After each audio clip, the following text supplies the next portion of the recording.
Hello everyone, welcome to the Eternal Patch Breakdown. My name is Pojo, and today we're going to be looking at the new updates from January 8th. We have a round of nerfs, a round of buffs, and a couple of new cards added to draft, and therefore to the Expedition format. So there's a lot of interesting new stuff happening.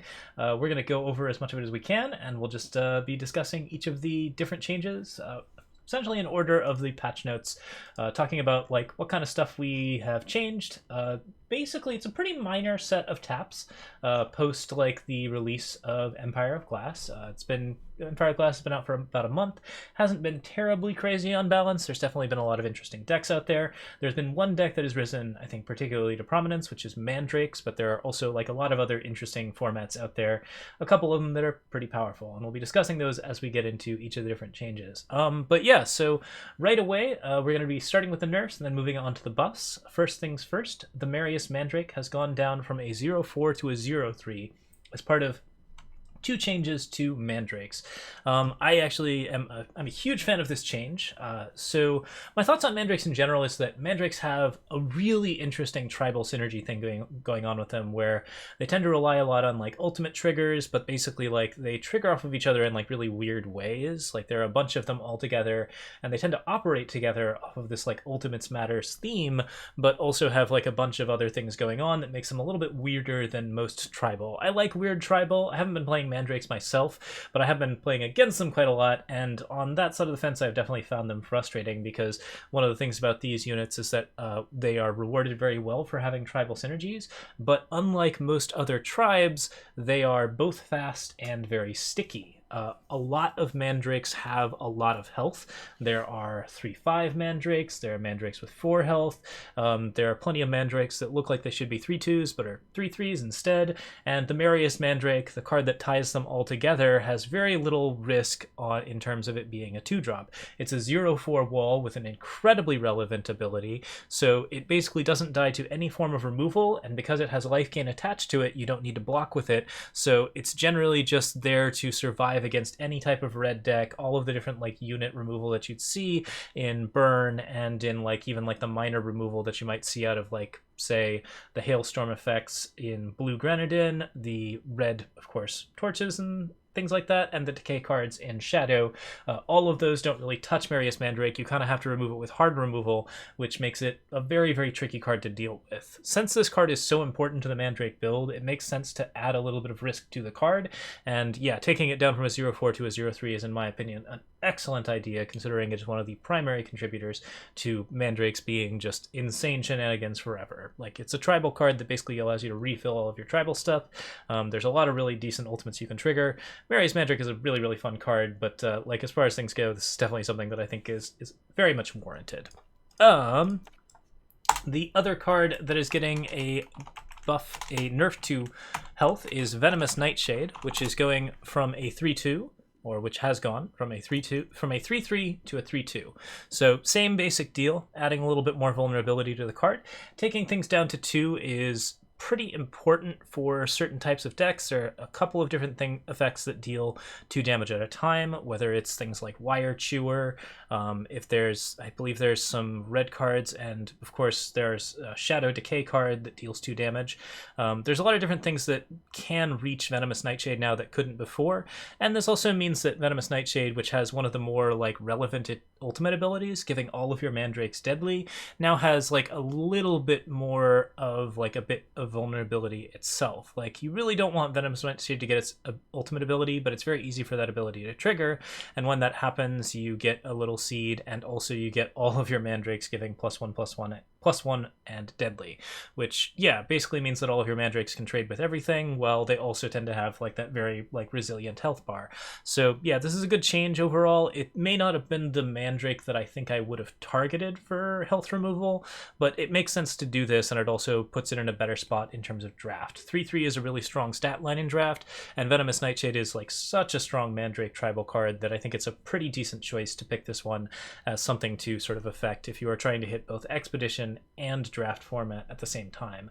If you're more weight, there are other Mandrakes out there, of course, that have plenty of health, but that's a pretty good start on them, and we'll see exactly how much that affects the format, whether or not those are actually the 2 most important ones to hit. I'm certain that you could actually take more health off of other Mandrakes and still have them be a relatively competitive format. They have really good tribal synergies, and they are all decently aggressive, so like there's plenty of potential to like continue shaving there if there's an issue, but like at the same time, like Mandrakes have been good but not insanely good, I think, in the previous formats, so something to keep an eye on.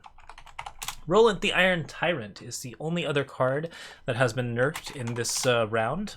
It was a 2/5, and it has gone to a 1/5, with, of course, Decay and Endurance, and when an enemy unit dies, play a Silverblade Reaper, all of those delightful things. Overall, this isn't a huge change to Roland. It means that he's a little less capable of killing enemies by himself, but like this card is something that you play for the abilities on Roland. He has that growing effect, which means that you tend to like sort of stabilize very well in the late game and with lots of removal, and he has the Silverblade Reapers, which tend to be extremely obnoxious card advantage and make basically any deck that doesn't have like removal to deal with Roland and the Reapers really suffer in terms of getting rid of all of these like extra flyers and trying to get past them with big mid-range units. Roland is a huge blockade to all of these big units, so him having 1 point less attack is not really as dangerous as him having, say, 1 point less in health. For the most part, he still does exactly the same thing. He blockades pretty much everything that's small. He generally like sticks around on board because of his rather large health bar, and the Silverblade Reapers continue to be pretty obnoxious.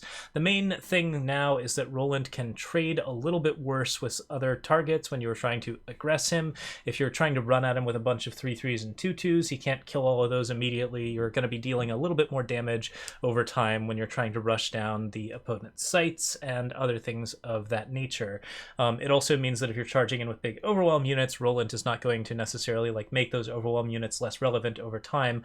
All of this provides a little bit more vulnerability, not to Roland, but to your opponent's face. So that's something that's like really important to note, is that it doesn't make the card really much worse, and in fact it's still a great legendary.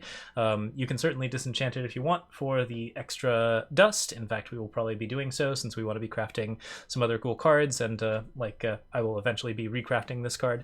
I don't know if I ever actually crafted my Rolands, but no, looks like we already got all of ours, so in any case, like it's a pretty decent effect. You can certainly get some good results out of it, and like yeah, I would say that like in general, this is not something that is going to make it really difficult to deal with Roland, or really a lot more difficult to deal with Roland, or a lot less difficult. The card is still in very much the same place. This is about the most minor tap that you could put on it, and if Roland continues to be a problem, like the point that you actually want to take off of is Roland's health bar, because that's what actually makes the card a little bit more livable in terms of trading with it and allowing you to sort of deal with this kind of damage that the card does.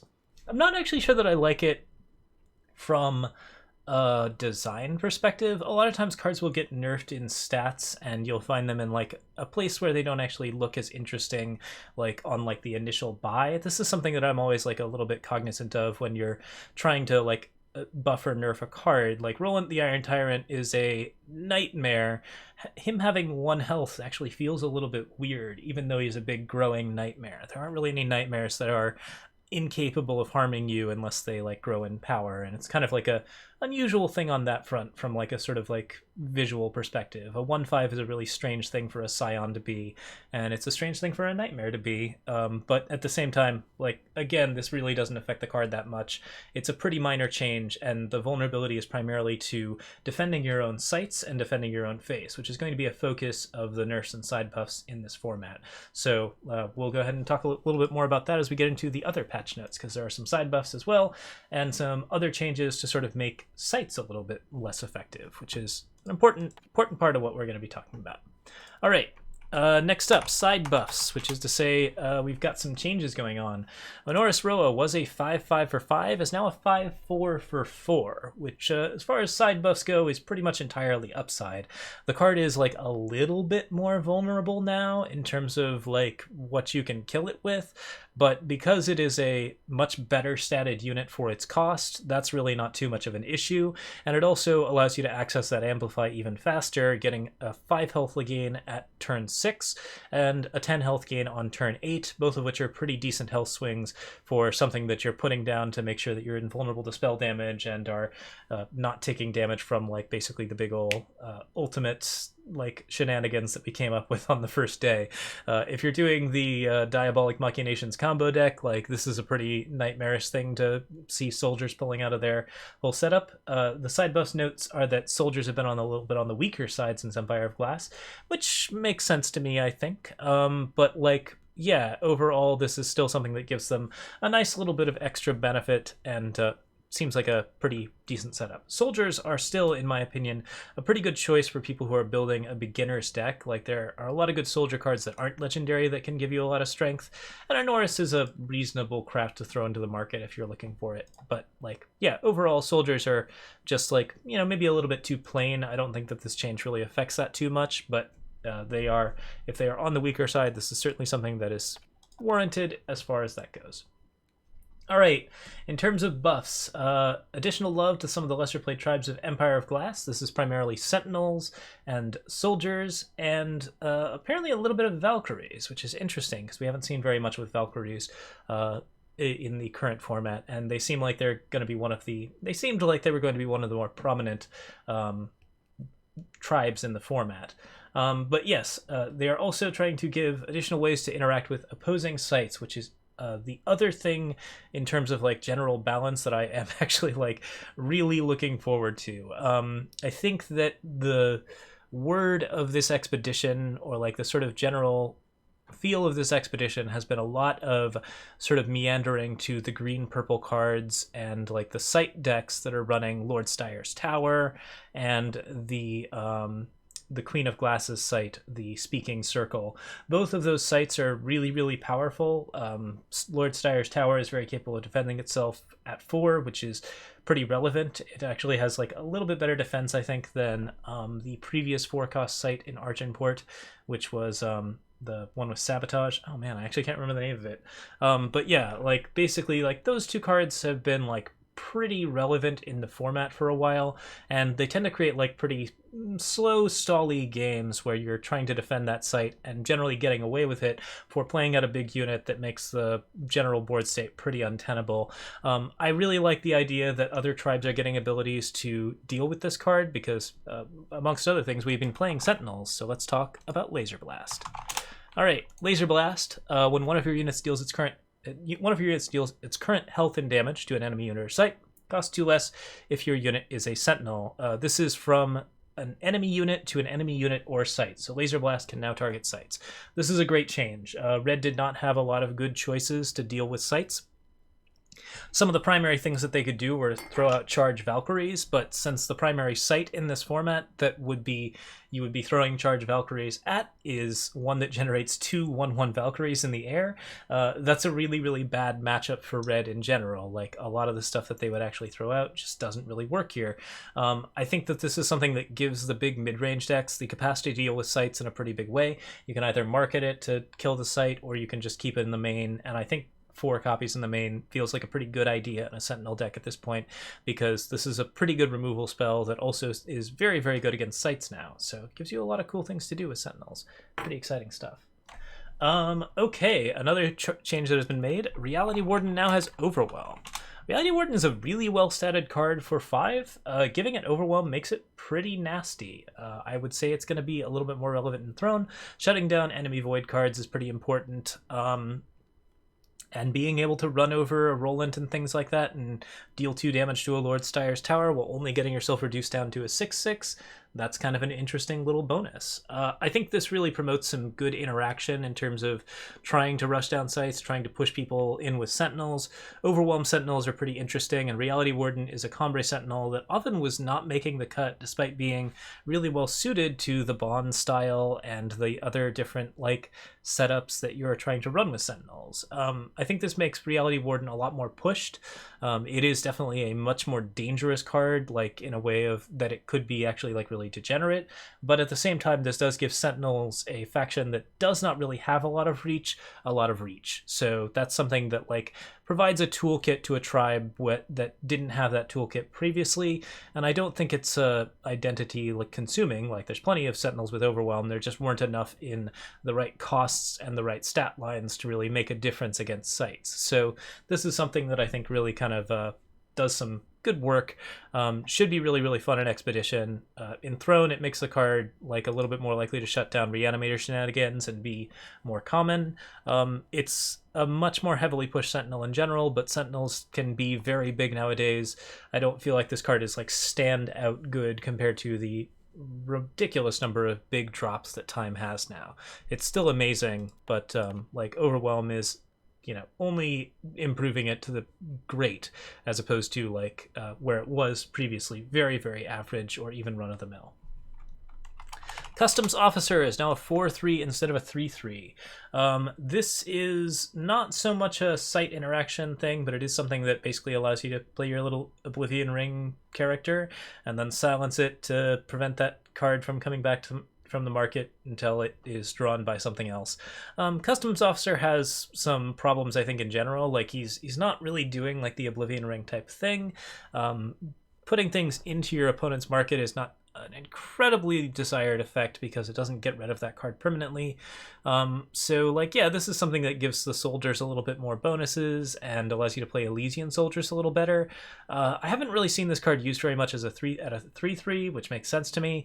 At a 4/3, I mean, the card has a little bit more pressure, but I'm still uncertain to what extent you want to play around Customs Officer. If you have a lot of different ways to easily silence it while playing probably what is going to be a pretty aggressive soldier deck, then I can definitely see that being a thing. But as it stands, I think you probably want like 8 to 12 different ways to make sure that Customs Officer doesn't get the unit back from the market when it dies, and putting those into a soldier deck might actually be a pretty far reach regardless of what kind of health this card has. If this is a 4/4, it's a very strong card, I think. If this is a 4/3, it's a little bit pushier, but could be unusual. Someone saying that it would be better to give it Aegis. I think Aegis, it would be like ridiculously strong. Like it's definitely amazing if it gets the removal out, because it puts the enemy unit into its owner's market, and that is like a really, really good spot removal. I'm curious to see if this card sees play. This may be a lot better than I'm giving it credit for, because like in general, a card with a removal attached to it is really powerful, but it should have a drawback, so I think it should have that negative health. I could see this as a 5/3 actually. I could see it in a lot of different places. I'm really curious to see how the 4/3 plays out, but I don't know. The card just doesn't really hit any buttons for me, so I'm not really concerned with its stat line in terms of what they're doing with it. All right, Dikro's Technique. Dikro's Technique used to kill an enemy unit or with cost 6 or more. Now it kills an enemy unit or site with cost 6 or more, which means it kills any site in the game. Yeah, that seems very good. A 1-cost card that kills, I think, every site except for... There is a 7-cost. I don't even remember what it is, but that should kill just about everything that isn't... Is Speaking Circle 7? I think it might be. Trying to find out. Apparently I don't have a copy of it. No, Speaking Circle is 6. But yeah, like there are not that many sites at 7 or more. The only one I can think of is Dizo's Office. Zoltar Arcanum is the other one that is potentially not capable of getting hit by a Dikro's Technique. But this card kills any site in Argenport, and that gives Argenport the ability to very easily deal with sites.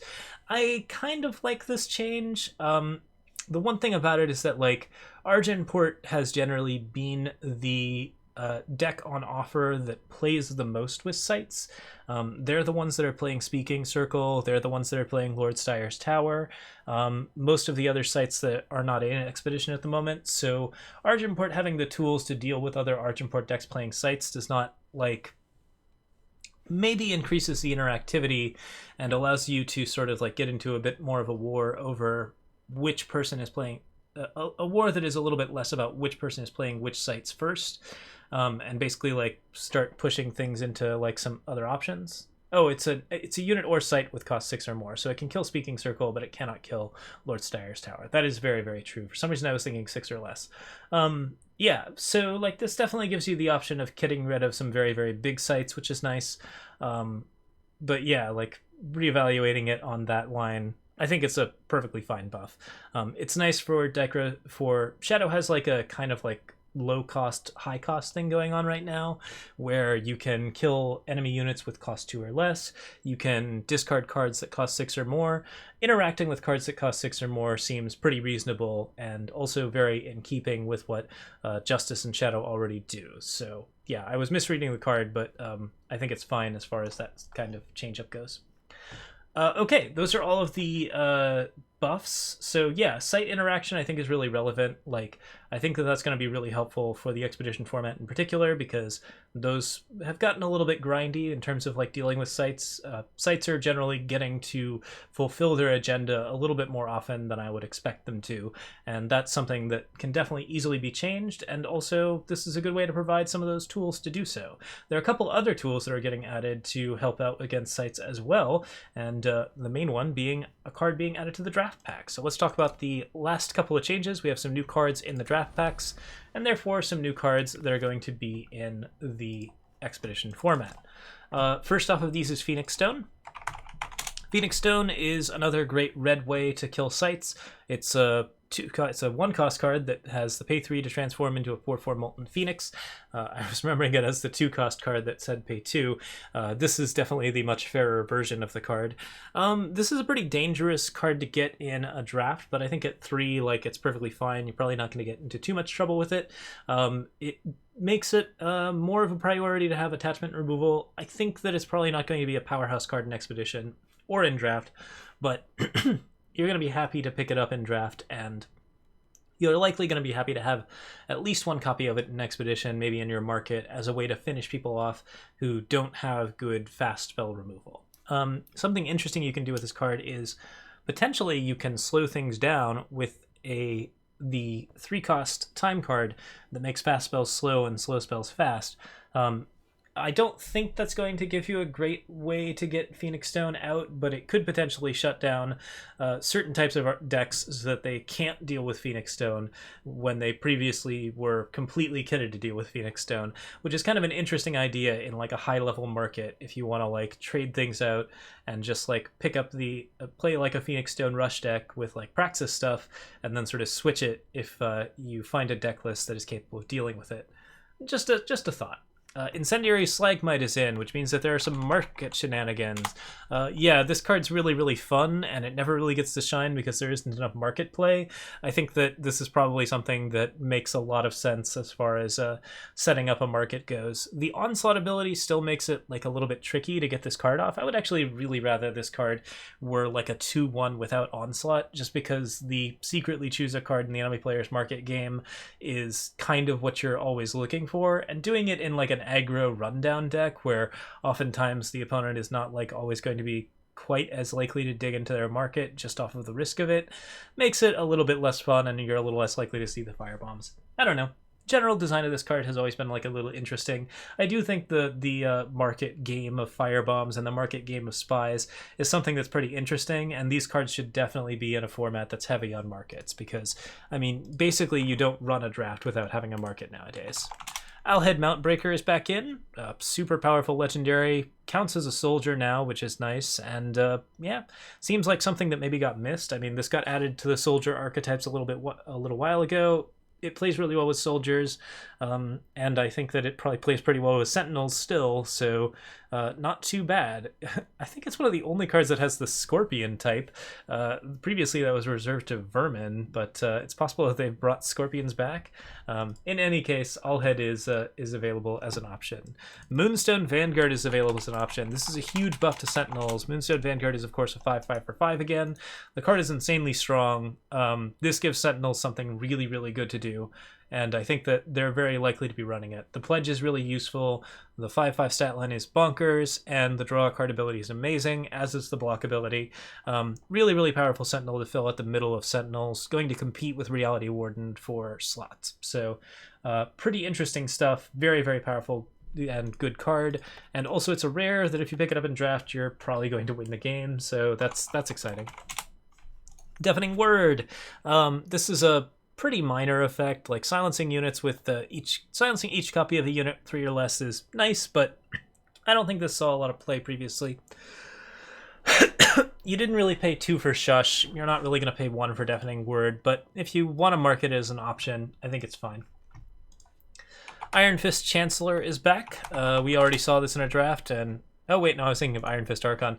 Iron Fist Chancellor is, of course, the ability to play extra weapons on top of things. This is a reasonable soldier and kind of a fun one. I think there's maybe an Iron Fist Chancellor soldier deck out there. It gives soldiers new options, but it doesn't give them extra power, I would say. Greed's Reward is back. This is a good spell damage card that plays pretty well with all of the spell damage granted in, so could potentially encourage a spell damage granted in deck. I think that spell damage granted in are currently the most powerful spell damage that has been printed. Yeti spell damage was the previous spell damage set, and that was okay, but there wasn't really a lot of it, and the main payoff was like Geminon, which Geminon was not very good at the time. Now Geminon is a lot better, and the Grenadin that currently give spell damage are a little bit stronger and more resilient than a lot of the other spell damage cards.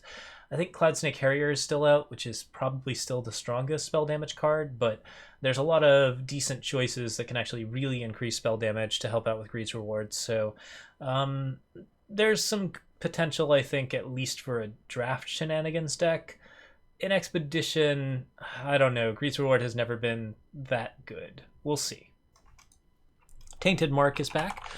Cursing enemy players is a little bit easier in this format. Self-Aegis is just not as common, I think. Transpose is still around, but it's quite possible to play this in draft. It's still not an Expedition or Throne card, but yeah, in draft this is something that you're pretty happy to be playing out. Blood Wolf is back. This card just swaps stuff. It's an okay effect. Corrupted is still fine. I don't think there's really anything special about this one as far as different stuff goes. Not being able to block is a big deal. I don't think this card saw a lot of play in the previous formats, Echoes of Eternity in particular, and I'm kind of against corrupted cards coming back in general, but it's one of the least offensive corrupted cards. Plague. Enemy units get -1/-1 is back. This is another decent change up for draft, but probably something that doesn't really help out too much with Expedition. Oh, Huzzah points out that Blood Wolf kills Marius Mandrake and a bunch of the other 0-cost Mandrake cards. So Blood Wolf is an answer to ultimate decks. I still don't really see it, but it's quite possible that might be something you want to do. Okay, but yeah, Plague gives you a minor removal effect that you can maybe market in Expedition. I don't think it's a particularly strong choice, but it's something that could allow you to push past, say, a Lord Stayer's Tower and get the damage in that you want. So there's some potential there to actually be mainboarding Plague under certain decks. Again, like a lot of the tribal right now is really sticky. You have Sentinels, you have Soldiers, which are actually going to have a really hard time with Plague because a lot of the Soldiers have 1 health, but they will also have their own sort of Xenon Obelisk type effect. You have Mandrakes, which basically none of them have 1 health except for like 1. Yeah, so not so much there, but it does kill, like, it kills a couple of them. I would say that like this is going to be effective against certain tribals, but probably not as effective against other tribals, so very unlikely to be a strong pick for Expedition, but could be a good market choice or a good mainboard choice if the meta is particularly degenerate and involves a lot of cheapo Valkyries with low health or cheap Mandrakes with low health, like say you're running not Marius Mandrake, but the 1/1 with regen and the 3/1 that kills other things, which you are very likely to be running. Yeah, this is an okay change up, but doesn't make a huge amount of splashes compared to cards like Moonstone Vanguard, Phoenix Stone, Allhead Mountbreaker.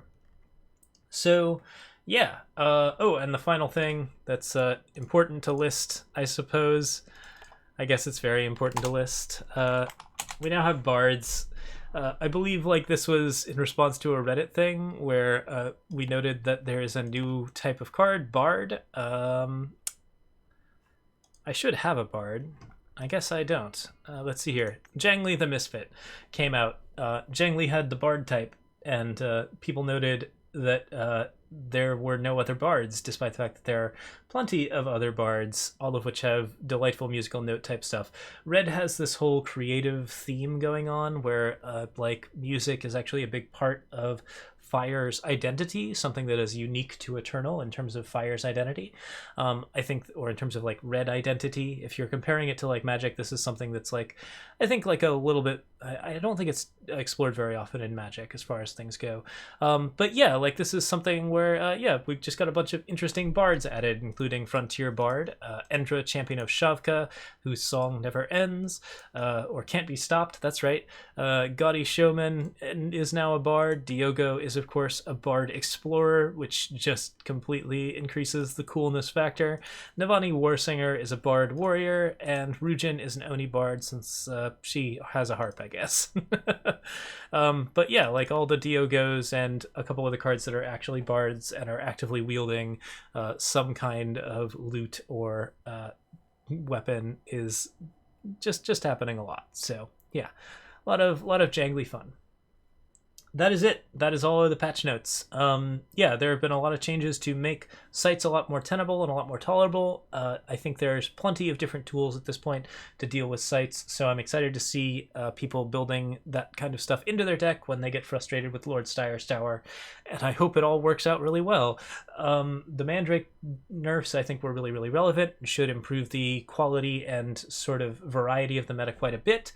And while this is actually a pretty minor set of taps overall, I think this is a really good set of changes for the current format, which thus far has been pretty fun and pretty varied. I'm really excited about it, and I'm excited to play some more of it.